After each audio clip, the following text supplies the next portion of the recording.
Hello दोस्तों, आपके अपने YouTube चैनल शर्मा जी का मित्र अड्डा में बहुत बहुत स्वागत है। आज हम बात करने जा रहे हैं एक स्टोरी की, एक कहानी की, जो कि एक बच्चे के ऊपर आधारित है। और प्लीज़ पूरा इस वीडियो को जरूर देखें और वीडियो को शेयर करना और लाइक करना ना भूलें। तो चलिए शुरू करते हैं।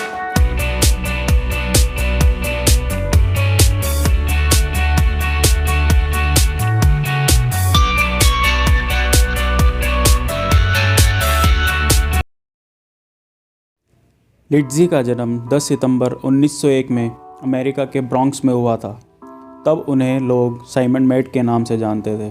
बचपन में लिट्ज़ी एक नॉर्मल बच्चे की तरह दिखता था, लेकिन जैसे जैसे लिट्ज़ी समय के साथ बड़ा होता जा रहा था तो पता चला कि वह एक मैक्रोसेफली नामक बीमारी से पीड़ित है। यह एक ऐसी बीमारी है जिसमें चेहरा सामान्य रूप से बढ़ता है, लेकिन सर बहुत ही छोटा होता है, और इस बीमारी में उस इंसान की सोचने की क्षमता भी कम हो जाती है। और सबसे दुख की बात तो ये है, इस बीमारी का कोई इलाज नहीं है। कभी कभी ये बीमारी तब होती है जब बच्चा माँ के पेट में हो और बच्चे की माँ अत्यधिक शराब का सेवन करे या फिर जेनेटिक प्रॉब्लम हो। लिट्ज़ी एक बहुत ही अमीर परिवार में पैदा हुआ था। उसकी एक बहन थी, वो भी मैक्रोसेफली नामक बीमारी से पीड़ित थी। इनके माता पिता ने अपने बच्चों को बेच दिया था क्योंकि उन्हें अपने बच्चों पर शर्म आती थी। उन्होंने अपने बच्चों को ड्रीमलैंड साइड शो के सर्कस में भेज दिया था। जहां इन बच्चों को अपने माता पिता का प्यार और साथ की ज़रूरत थी, वहां इन बच्चों को सर्कस को भेज दिया गया। सर्कस से शुरुआत हुई इन दोनों बच्चों के सफ़र की। लिट्ज़ी युवा होने के बाद भी एक 3 साल के बच्चे की तरह था। वह 3 साल के बच्चे की तरह सोचा करता था।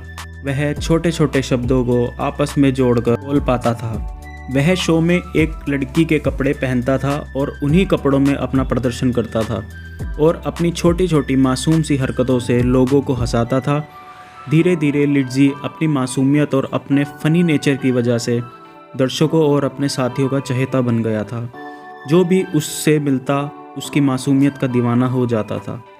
उसने 1932 में फ्रिक्स नामक मूवी में काम किया। इसी मूवी की वजह से वो रातों रात सुपरस्टार बन गया। 1936 में सर्कस में काम करने वाले जॉर्ज सुरतीस जी वहाँ के चिंपैंजी ट्रेनर थे। उन्होंने लिट्ज़ी को गोद ले लिया।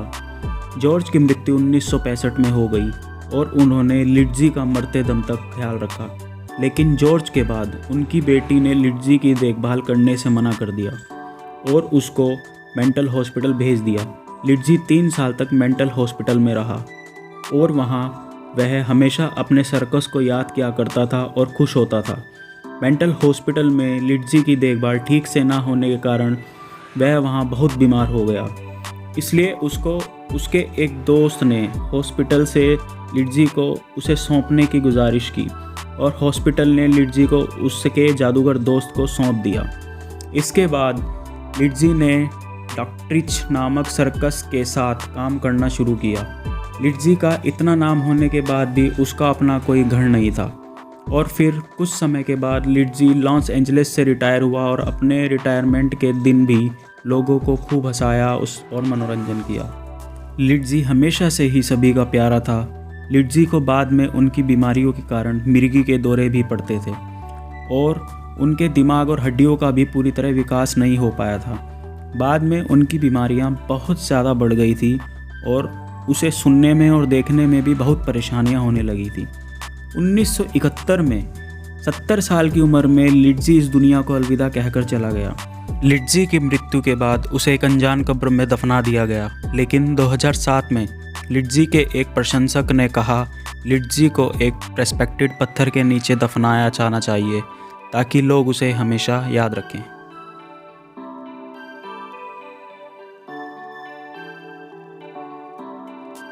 दोस्तों, देखा आपने, लिट्ज़ी ने अपनी ज़िंदगी में कभी हार नहीं मानी।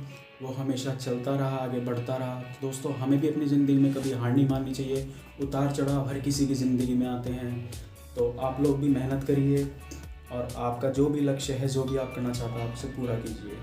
दोस्तों, कैसी लगी आपको स्टोरी कमेंट बॉक्स में ज़रूर कमेंट करके बताएं। और अगर आपको स्टोरी अच्छी लगी हो, अगर आपको मेरे चैनल अच्छा लगता है तो मेरे चैनल को लाइक करें, शेयर करें, सब्सक्राइब करना ना भूलें और इस चैनल को ज़्यादा से ज़्यादा शेयर कर दें ताकि और लोगों को भी मेरे चैनल के बारे में पता चल जाए। क्योंकि मेरा चैनल नया है तो ज़्यादा लोग तक व्यूज़ नहीं जा पाते, ज़्यादा लोग मेरे चैनल को नहीं देख पाते। तो इसलिए आप ज़्यादा से ज़्यादा मेरे चैनल को शेयर करें, लाइक करें और प्लीज़ सब्सक्राइब करना ना भूलें।